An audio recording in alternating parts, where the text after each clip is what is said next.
Hi hello welcome back to Lakshmi biology NEET classes. So మీకు already AP NEET counselling గురించి discuss చేస్తున్నానమ్మా. So ఇప్పుడైతే మీకు ఈ వీడియోలో టీఎస్ కౌన్సిలింగ్ గురించి డిస్కస్ చేస్తున్నానమ్మా. ఎందుకు మీరు సెపరేట్గా చేశారంటే ఒక చిన్న వేరియేషన్ ఉంటుంది. ఆ వేరియేషన్ పర్పస్ నేను ఏంటంటే సెపరేట్ వీడియో అయితే చేస్తున్నాను.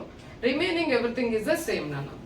మరి ఎవరు అప్లై చేయాలి, ఏ కోటా కింద ఇప్పుడు మీరు కౌన్సిలింగ్ గురించి డిస్కస్ చేస్తున్నారంటే కన్వీనర్ కోటా కింద చేస్తున్నాను అన్న. ఎందుకంటే మనకి 3 కేటగిరీస్ ఉంటాయి, AB next NRI quota.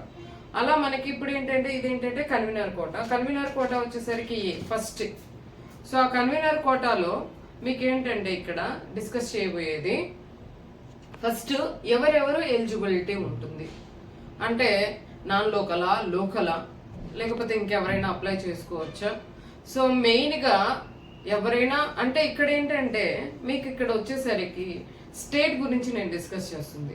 All India అయితే సో మీరు ఎవరైనా అప్లై చేసుకోవచ్చు. కానీ మోస్ట్ ప్రాపర్లీ తెలంగాణ ఏంటంటే మీరు అప్లై చేసుకోవాల్సింది మ్యాక్సిమం ఆంధ్ర వాళ్ళు, తెలంగాణ వాళ్ళు, వీళ్ళిద్దరికీ పాసిబిలిటీ ఉంటుంది నాన్న.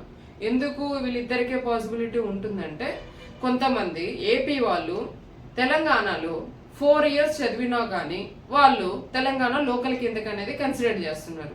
కానీ ఏపీ వాళ్ళు అలా కన్సిడర్ చేయట్లా. ఏపీలో కంపల్సరీగా 7 years అనేది అయితే పెట్టేస్తున్నారు. కాకపోతే ఏంటంటే ఇక్కడ మీకు తెలంగాణ వాళ్ళు మీరు ఈ కౌన్సిలింగ్కి అప్లై చేసుకోవచ్చు, ఆంధ్ర వాళ్ళు ఈ కౌన్సిలింగ్కి అప్లై చేసుకోవచ్చు. అర్థమవుతుందా?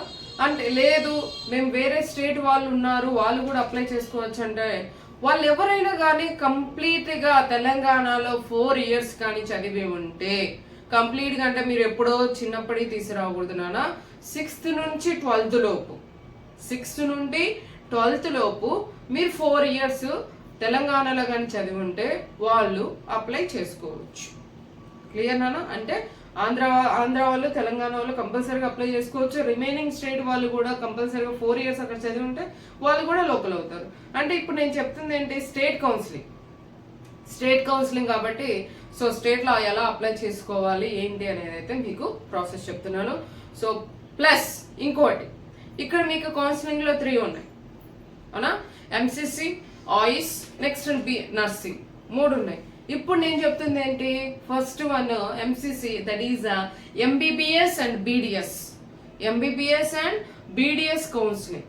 అర్థమవుతుందా? ఎంబీబీఎస్ లో సీట్స్ అనేవి ఎలా అప్లై చేసుకోవాలి, బీడిఎస్ ఎలా అప్లై చేసుకోవాలి, ఏ కోటాలో, కన్వీనర్ కోటాలో. ఇది క్లారిటీగా ఉంచుకోండి. అర్థమవుతుంది అనుకుంటున్నా.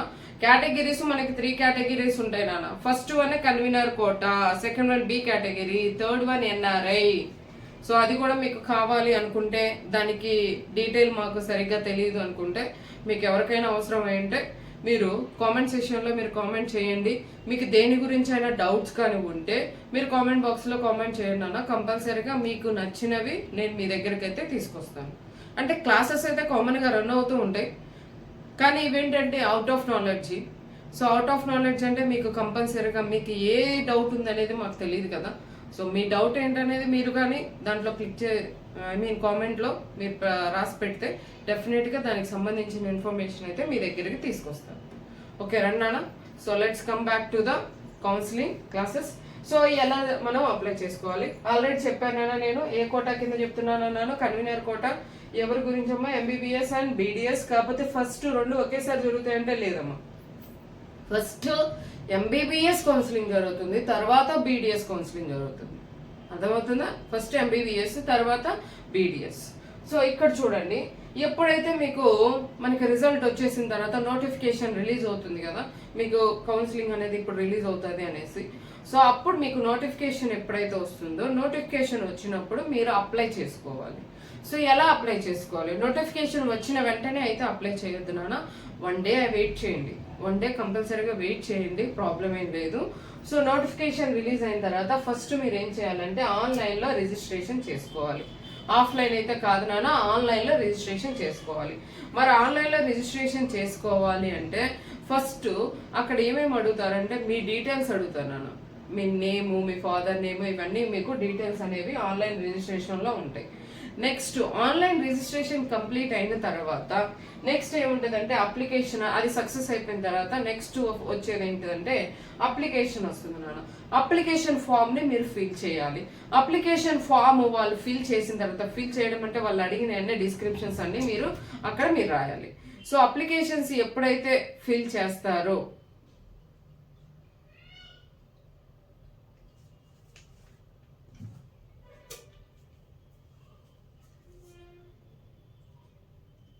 సో ఇక్కడ చూడండి, అప్లికేషన్స్ ఫిల్ చేయాలన్నా, అప్లికేషన్స్ మీరు ఎప్పుడైతే ఫిల్ చేస్తారన్నా, ఫిల్ చేసిన కంప్లీట్ అయిపోయిన తర్వాత అర్థమవుతుందో మీకు ఫామ్ వస్తుంది. ఆ ఫామ్ మాత్రం మీరు డౌన్లోడ్ చేసి పెట్టుకోండి, డౌన్లోడ్ చేసి పెట్టుకోండి. నెక్స్ట్ ఇక్కడ వచ్చేసరికి మీరు నెక్స్ట్ ఏం చేయాలంటే అప్లోడ్ ద డాక్యుమెంట్స్. ఏమేమి డాక్యుమెంట్స్ కావాలి అనేది నేను ఆల్రెడీ ఒక వీడియో అయితే షూట్ చేసి పెట్టున్నాను. సో ఆ డాక్యుమెంట్స్ అన్ని మీరు కానీ రెడీ చేసి పెట్టుకుంటే అర్థమవుతుంది నాన్న. సో డాక్యుమెంట్స్ అన్నీ కూడా మీరు రెడీ చేసి పెట్టుకుంటే డెఫినెట్గా మీరు చాలా ఫాస్ట్ అంటే ఫాస్ట్గా మీరు అప్లై చేసుకోవచ్చు అండ్ ఈజీగా కూడా ఉంటుంది. మీరు ఇంట్లో కూడా చేసుకోవచ్చు, మీరు ఎక్కడికో వెళ్ళాల్సిన అవసరం లేదు. ఒకవేళ తెలియకపోతే ఎవరైనా కానీ నెట్ సెంటర్కి వెళ్ళి అప్లై చేసుకోవచ్చు, ప్రాబ్లం లేదు. సో మోస్ట్ ప్రాబబ్లీ మ్యాక్సిమము అందరికీ అవేర్నెస్ అయితే ఉంది. సో అప్లై చేసుకోవచ్చు నేను. ఇక్కడ చూడండి, అప్లోడ్ ద డాక్యుమెంట్స్. మీరు ఎప్పుడైతే అంటే ఇక్కడ నేను ఆల్రెడీ చెప్పా, ఫామ్ వచ్చినప్పుడు ఫామ్ నెక్స్ట్ పాస్వర్డ్ మీరు క్లియర్గా అంటే ఆ ఫామ్ ని మీ దగ్గర ఉంచుకోండి. నెక్స్ట్ పాస్వర్డ్ కూడా మీరు రాసి పెట్టుకోండి ఒక నోట్బుక్ లో, అర్థమైందా? నెక్స్ట్ తర్వాత వచ్చేసరికి ఇవన్నీ సక్సెస్ అయిపోయిన తర్వాత అర్థమవుతున్నాను, ఇవన్నీ అయిపోయిన తర్వాత నెక్స్ట్ ఏమొస్తుంది నాన్న, రిజిస్ట్రేషన్ ఫీ పేమెంట్. అంటే ఇంక ఇవన్నీ కంప్లీట్ అయ్యాయి. కంప్లీట్ అయిన తర్వాత మీరు పేమెంట్ చేయాలి. రిజిస్ట్రేషన్ పేమెంట్ వాళ్ళు ఎంత అడుగుతారు అనేది it's depend on condition. So ఆ పేమెంట్ ఎంతైతే ఉంటుందో డెఫినెట్ గా మీరు అక్కడ మీకు ఫోన్ పే కానీ నెక్స్ట్ గూగుల్ పే కానీ ఇవన్నీ మీకు అయితే పాసిబిలిటీ అయితే ఇస్తున్నారు వాళ్ళు. సో మీరు ఎలాగైనా మీరు పే అయితే చేయొచ్చు అమౌంట్. కానీ పే చేయాలంటే మీరు డెఫినెట్ గా ఫస్ట్ మీ అకౌంట్ లో అయితే అమౌంట్ అయితే రెడీగా ఉంచుకోండి. ఎందుకు అంటే మీరు MBBS కి వెళ్తున్నారు అంటే డెఫినెట్ గా మీ దగ్గర 50,000 నెక్స్ట్ 1 lakh వరకు రెడీగా అయితే ఉంచుకోండి అన్న. ఏ టైంలో ఎంత పేమెంట్ మనం పే చేయాల్సి వస్తుంది అనేది కూడా మనకైతే తెలియదు. ఇవన్నీ ఏంటంటే మీ మమ్మీ డాడీ వాళ్ళు చూసుకుంటారు. నెక్స్ట్ తర్వాత వచ్చేసరికి ఏంటంటే రిజిస్ట్రేషన్ ఫీ పేమెంట్ కంప్లీట్ అయిపోయిన తర్వాత నెక్స్ట్ మీరు చేయాల్సింది ఏంటంటే ఇంక ఇవేంటి, ఇక్కడ యూనివర్సిటీ అనేది యూనివర్సిటీ డాక్యుమెంట్, యూనివర్సిటీ వెబ్సైట్ లో ఇవన్నీ కనిపిస్తాయి నాన్న మీకు. రిలీజ్ ద మెరిట్ లిస్ట్ అంటే మీరు వెబ్సైట్ లో మీరు చూసుకోవచ్చు, ఆ యూనివర్సిటీ వెబ్సైట్ లో మీరు చూసుకోవచ్చు. అప్పుడు ఏంటంటే release the merit list. So merit list అనేది మీకు రిలీజ్ చేస్తారు. మెరిట్ లిస్ట్ రిలీజ్ చేసిన తర్వాత నెక్స్ట్ మీరేం చేయాలంటే డౌన్లోడ్ ద ప్రొవిజనల్ సర్టిఫికేట్. అంటే మీకు సీట్ అనేది అంటే ఐ మీన్ ఏవైతే అంటే ఇంకా మనం సీట్ వరకు రాలేదమ్మా, ఇవన్నీ ఫార్మాలిటీ. సీట్ ఎప్పుడు వస్తుంది, మన వెబ్ కౌన్సిలింగ్ వెళ్ళినప్పుడు మనకు వచ్చేది, మీరు ఇంకా పెట్టుకోవాలి. ఇక్కడ ఏంటి మెరిట్ లిస్ట్ అనేది రిలీజ్ అయింది. నెక్స్ట్ వచ్చేసరికి download the provisional certificate compulsory మీరు డౌన్లోడ్ అయితే చేయండి. కాకపోతే ఏంటంటే నాన్న మీకు ఒకటి చెప్తున్నా, మీరు ఏ డాక్యుమెంట్స్ అయినా కానీ 3 కాపీస్ అయితే మీ దగ్గర ఉంచుకోండి. మీరు ఏవి డౌన్లోడ్ చేసినా కూడా అవి 3 కాపీస్ అయితే ఉంచుకోండి. స్పేర్గా ఉంటాయి నాన్న, స్పేర్గా ఉంటాయి కంపల్సరీగా. అవి మీకు హెల్ప్ఫుల్ గానే ఉంటాయి. అప్పటికప్పుడు మీరు పరిగెత్తేదానికంటే మీరు ఒక ఫైల్ మెయింటైన్ చేయండి. ఆ ఫైల్లో ఏమేమి డాక్యుమెంట్స్ అవసరమై ఉన్నాయో ఆ డాక్యుమెంట్స్ అన్ని ఆ ఫైల్లో పెట్టండి. క్లియర్గా పెట్టుకోండి, నీట్గా. అర్థమవుతుందా? ఆ డాక్యుమెంట్స్ ఉన్నాయనుకోండి మీరు టెన్షన్ పడాల్సిన అవసరం ఉండదు. ఇక్కడ ఏంటంటే మీరు టెన్షన్ ఎక్కడ పడతారంటే ఎలా చేసుకోవాలనే అవేర్నెస్ లేనప్పుడే టెన్షన్ పడతారు. సో అవేర్నెస్ అనేది జస్ట్ ఇప్పుడు ఎలాగో మీరు ఖాళీగానే ఉంటున్నారు, వీడియో 2-3 టైమ్స్ చూడండి, 2-3 టైమ్స్ చూడండి లేదా 4 టైమ్స్ చూడండి. అది క్లారిటీగా మీరు అర్థం చేసుకున్న తర్వాతే మీరు చేయాల్సినవి రెడీగా ఉండండి. అర్థమవుతుంది అనుకుంటున్నా. సో నెక్స్ట్ ఇంతవరకు ఏంటంటే డాక్యుమెంట్ ప్రాసెస్ నాన్న. ఇదంతా ఏంటంటే మీకు కంప్లీట్ అయిపోయిన తర్వాత నెక్స్ట్ 2-3 డేస్ అవ్వచ్చు లేదా 4 డేస్ అవ్వచ్చు, మీరు డైలీ ఎప్పుడైతే మీకు రిజల్ట్ అనేది కంప్లీట్ అయిన తర్వాత ఇక కౌన్సిలింగ్ నోటిఫికేషన్ రిలీజ్ అవుతుందో ప్రతిరోజు కూడా మీరు అలర్ట్గా ఉండాలి. వెబ్సైట్ మీరు చెక్ చేసుకుంటూనే ఉండాలి. మీ మొబైల్ మీరు చూసుకుంటూనే ఉండాలి. ఎందుకంటే మీకు నోటిఫికేషన్స్ వస్తుంటాయి. ఒక్కోసారి రాకపోయినా మీరు వెబ్సైట్లో మీరు చెక్ చేసుకోవాలి. నెగ్లెక్ట్ అయితే చేయకూడదు నాన్న. ఎందుకంటే ఇంత కష్టపడి మీరు నీట్ ఎగ్జామ్ రాశారు, ఇంత కష్టపడి నీ రిజల్ట్ వచ్చిన తర్వాత మీరు ఒక చిన్న నెగ్లిజెన్సీ వల్ల మీ సీట్ కోల్పోయే ఛాన్స్ అయితే ఉండకూడదు కదా. సో చాలా అలర్ట్గా ఉండండి. వెబ్సైట్ ఎప్పటికీ చెక్ చేసుకుంటూ ఉండండి. అందుకే ఏం చెప్తున్నామంటే మేము ప్రతిదీ కూడా మీకు అవసరమైన వీడియోస్ ఏవైతే ఛానల్స్ ఉంటాయో సబ్స్క్రైబ్ చేసుకోండి. సబ్స్క్రైబ్ చేసుకున్నారనుకోండి డెఫినెట్గా మీకు మీ దగ్గరికి రీచ్ అవుతూనే ఉంటాయి. అప్డేట్ అనేది ఎప్పటికప్పుడు ఇస్తూనే ఉంటారు. ఓకే, సో రండి. నెక్స్ట్ వచ్చేసరికి ఏంటంటే ఇవన్నీ కంప్లీట్ అయినాయి. కంప్లీట్ అయిన తర్వాత ఏంటంటే రౌండ్ 1 రౌండ్ 2 అనేది మనకి ఇప్పుడు కౌన్సిలింగ్ అనేది ఇంకా స్టార్ట్ అవుతుంది. ఇదంతా అయిపోయిన తర్వాత 2-3 days ఇట్స్ డిపెండ్ ఆన్ అది వాళ్ళు ఇస్తారన్న మీకు. సో నెక్స్ట్ వచ్చేసరికి అంటే ఫస్ట్ రౌండ్ 1. ఇప్పుడు రౌండ్ 1 స్టార్ట్ అయింది. రౌండ్ 1 స్టార్ట్ అయినప్పుడు మీకు ఏమొస్తుంది, వెబ్ ఆప్షన్ వస్తుంది. వెబ్ ఆప్షన్లో ఏంటి, ఇక్కడ మీరు మీ కాలేజెస్ ఏ కాలేజ్ మీకు అవసరం అనేది మీరు టిక్ పెట్టుకోవచ్చు. ఎన్ని కాలేజెస్ అయినా కానీ it's depend on yours. So colleges అయితే ఇక్కడ ఒకటి చూడండి అన్న, ప్రతి ఒక్కరు కూడా అంటే కొంచెం తక్కువ స్కోర్ వచ్చి ఇప్పుడు కేటగిరీ ఉన్న వాళ్ళకి తక్కువ స్కోర్ వచ్చినా కూడా మాకు సీట్ వచ్చే ఛాన్స్ ఉంది అని అనుకుంటారు కదా నాన్న. అలా ఉన్న వాళ్ళు కూడా రౌండ్ 1లో మీరు అప్లై చేసుకోవచ్చు. హై కేటగిరీ అనే కాదు నాన్న, ప్రతి ఒక్కరు అప్లై చేసుకోవచ్చు. అప్లై చేసుకుంటే మీకు వాళ్ళు ఆల్రెడీ అడ్జస్ట్ చేస్తూ వస్తారు. మీరేం చేయాల్సిన అవసరం లేదు. మీరు ఫస్ట్ మీరు చేయాల్సింది అప్లై చేసుకోవడం. సో రౌండ్ 1 అయిపోయిన తర్వాత ఏంటంటే వెబ్ ఆప్షన్స్ వస్తాయి నాన్న. వెబ్ ఆప్షన్లో మీకు నచ్చిన కాలేజెస్ అనేవి మీరు పెట్టుకుంటారు. సో పెట్టుకున్న తర్వాత ఏంటంటే వాళ్ళు మీ మార్క్స్ని బేస్ చేసుకొని మీ రిజర్వేషన్ని కేటగిరీని బేస్ చేసుకొని మీకు రిజల్ట్ అనేది అంటే సీట్ అనేది అలాట్ చేస్తారు. ఇఫ్ ఇన్ కేస్ మీకు ఆ కాలేజ్ మంచిదని అంటే మీకు అవేర్నెస్ కానీ ఉంటే ఇక మేము జాయిన్ అవుతాము అనుకుంటే అక్కడ మీరు 12,000 అమౌంట్ 12,000 ఉంటుందా ఇంకా ఎక్కువ ఉంటుందా, ఇట్స్ డిపెండెంట్ కండిషన్ అని. ఎందుకంటే అది ఏ రోజు ఎలా మారుతుంది అనేది కూడా తెలియట్లేదు పేమెంట్ విషయం. అందుకే నేను చెప్పింది ఎప్పుడైనా కానీ అమౌంట్ రెడీగా పెట్టుకొని ఉండండి. సో ఇక్కడ మీరేంటంటే ఒకవేళ మీకు సీట్ అలాట్ అయితే మీరు అమౌంట్ అయితే పే చేయాల్సి ఉంటుంది నాన్న. పే చేసిన తర్వాత ఏంటంటే మీకు ఆ కాలేజ్ కానీ నచ్చితే మీరు ఆ కాలేజ్కి వెళ్ళొచ్చు. కాలేజ్కి వెళ్ళి డాక్యుమెంట్స్ అన్నీ కూడా సబ్మిట్ చేయొచ్చు. ఒకవేళ నీకు ఆ కాలేజ్ నచ్చలేదు, ఆ కాలేజ్ అందుకే ముందే చెప్తున్నాను నాన్న, మీరు సీట్ చెక్ చేసుకునేటప్పుడు ఫస్ట్ కాలేజెస్ గురించి వెరిఫై చేసుకోండి. ఏ కాలేజ్ బెస్ట్గా ఉన్నాయి అనేసి చెక్ చేసుకోండి. మీకు ఆల్రెడీ వెబ్ ఆప్షన్స్ ఇచ్చినప్పుడు మీ కాలేజెస్ అనేవి వస్తాయి. ఆ కాలేజెస్ వచ్చినప్పుడు మీరు పెట్టుకుంటారు. మీరు ఒక కాలేజ్ అనే పెట్టుకోరు కదా, చాలా కాలేజెస్ మీరు సెలెక్ట్ చేసుకున్నప్పుడు మీకు అందులో మీ సీట్ని మీ మార్క్స్ని బట్టి మీకు సీట్ అలాట్ చేస్తారు. అది కరెక్ట్ అనిపిస్తే మీకు దాని మీద అవేర్నెస్ కానీ ఉంటే మీరు జాయిన్ అవ్వచ్చు, ఇమ్మీడియట్గా జాయిన్ అవ్వచ్చు. లేదు అనుకుంటే ఇంకోటి ఉంది నాన్న, ఏంటంటే మీకు అక్కడ సీట్ ఉంటుందమ్మా, సీట్ ఎప్పుడు వెళ్ళిపోతుందంటే మీరు అక్కడ జస్ట్ అదే అలా సేఫ్ జోన్లో పెట్టుకున్నారు. నెక్స్ట్ ఏం చేస్తున్నారు, రౌండ్ 2కి వస్తున్నారు. అంటే అప్గ్రేడ్ అంటారు. రౌండ్ 2కి వస్తున్నారు. ఇది చూడండి. ఇఫ్ నాట్ ఇంట్రెస్టెడ్, ఆ కాలేజ్ కానీ నాట్ ఇంట్రెస్టెడ్ కానీ మీరేం చేస్తున్నారు, రౌండ్ 2కి వస్తున్నారు. అంటే రౌండ్ 1 క్యాండిడేట్స్ ఇంట్రెస్ట్ లేని వాళ్ళు రౌండ్ 2కి వస్తారు.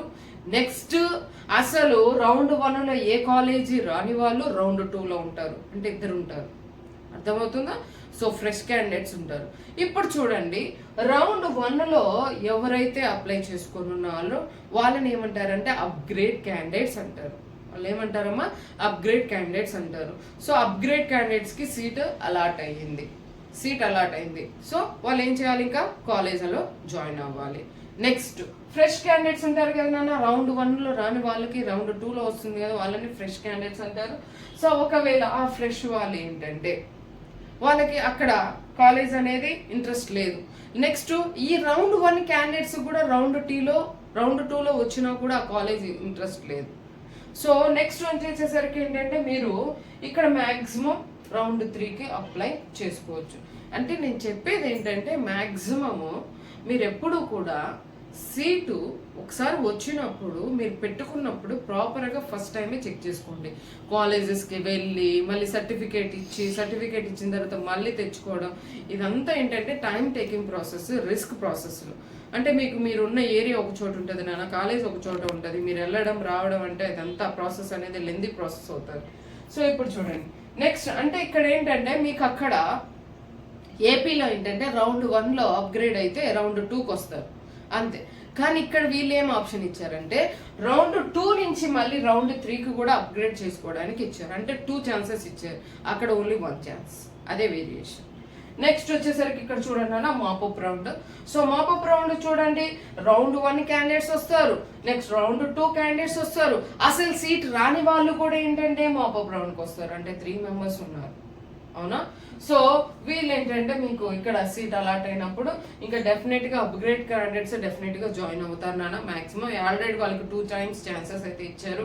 నెక్స్ట్ వచ్చేసరికి అంటే ఇక్కడ కూడా fresh candidates, if in case interested then you can join. Okay, next ఇంకా సీట్ రాలేదు, వీళ్ళందరూ జాయిన్ అవ్వగా ఇక రిమైనింగ్ ఎన్ని సీట్స్ ఉన్నాయో ఆ సీట్స్ని బేస్ చేసుకొని మీకు ఏంటంటే నెక్స్ట్ ఏంటమ్మా అంటే స్ట్రే రౌండ్ అనేది రన్ అవుతుంది నాన్న. సో స్ట్రే రౌండ్ రన్ అయినప్పుడు ఇక్కడ కంపల్సరీగా కాలేజ్లో అయితే ఇంకా కంపల్సరీ జాయిన్ అవుతారు. నెక్స్ట్ ఇఫ్ ఇన్ కేస్ ఇంకా నాకు ఈ కాలేజెస్ ఏమీ నచ్చట్లేదు అని కానీ మీరు ఎగ్జిట్ అవ్వాలనుకుంటే దాన్ని ఏమంటారంటే డీ బార్ అన్నట్టుగా ఉంటారు నాన్న. అంటే అప్పుడు మీరు డీ బార్ అయ్యారనుకోండి, అంటే ఇంకా మీకు నచ్చలేదు అనుకోండి, ఇన్ని ఛాన్సెస్ ఇచ్చినా కూడా మీకు నచ్చలేదు అని అనుకుంటే, ఒకవేళ ఒకటి గుర్తుపెట్టుకోండి, సీట్ రాకపోతే కాదు, అర్థమైందా? సీట్ రాని వాళ్ళు కాదు, సీట్ వచ్చినా కూడా మీరు ఇన్ని ఛాన్సెస్ యూటిలైజ్ చేసుకొని మాకు నచ్చలేదు అని ఇన్ని ఛాన్సెస్ వచ్చి మీరు ఎగ్జిట్ అవుతున్నారు చూడండి, అప్పుడు మీరేమవుతారంటే డీబార్ అవుతారు. అప్పుడు మీకు ఏం చేస్తారు తెలుసా నాన్న, మీరు 3 years మీరు దానికి ఎలిజిబిలిటీ ఉండదు. అంత అవసరమా మనకి 3 years ఎలిజిబిలిటీ ఉండదు. నెక్స్ట్ ఇంకొకటి ఏంటో తెలుసా, అమౌంట్ పే చేయాల్సి ఉంటుంది. ఎంత అమౌంట్ తెలుసా? 20 lakhs. తెలంగాణ అయితే 20 lakhs అమౌంట్ పే చేయాలి. ఇంత అవసరమా నాన్న మనకి? 3 years మన నీట్ ఇంత కష్టపడింది దేనికి? సీట్ అలాట్మెంట్కే కదా. కాకపోతే ఒక చిన్న మైనస్ మీరు ఎక్కడ చేస్తున్నారు, కాలేజ్ చెక్ చేసుకునే విషయంలో మీరు నెగ్లెక్ట్ చేస్తున్నారు. అదే చెప్తుంది నాన్న, ఇంత కష్టపడి నీట్ ఎగ్జామ్ రాశారు, ఒక సీట్ అలాట్మెంట్లో మీరు నెగ్లిజెన్స్ అయితే ఉండొద్దు. ఇది నా హంబుల్ రిక్వెస్ట్. ఇంకా ఎవరికి సీట్ రాలేదమ్మా, రాలేదంటే ఇంకా రౌండ్స్ జరుగుతానన్నా. స్ట్రే రౌండ్ 1, 2, 3 అలా రన్ అవుతూనే ఉంటాయి. ఇదేంటంటే కౌన్సిలింగ్ ప్రాసెస్, అర్థమవుతున్నాను. కాకపోతే ఒక లాస్ట్ అండ్ ఫైనల్ వన్ నేను మీకు చెప్పబోయేది ఏంటంటే ప్రతి ఒక్క సర్టిఫికేట్ మీరు ప్రాపర్గా అప్లోడ్ అయితే చేయండి. ఇది మాత్రం మిస్ అయితే చేయొద్దు, అప్లోడ్ మాత్రం ప్రాపర్గా చేయండి. ఓకేనా? సో వీడియో కానీ నచ్చితే లైక్ చేసి షేర్ చేయండి, సబ్స్క్రైబ్ అయితే చేసుకోండి. బాయ్.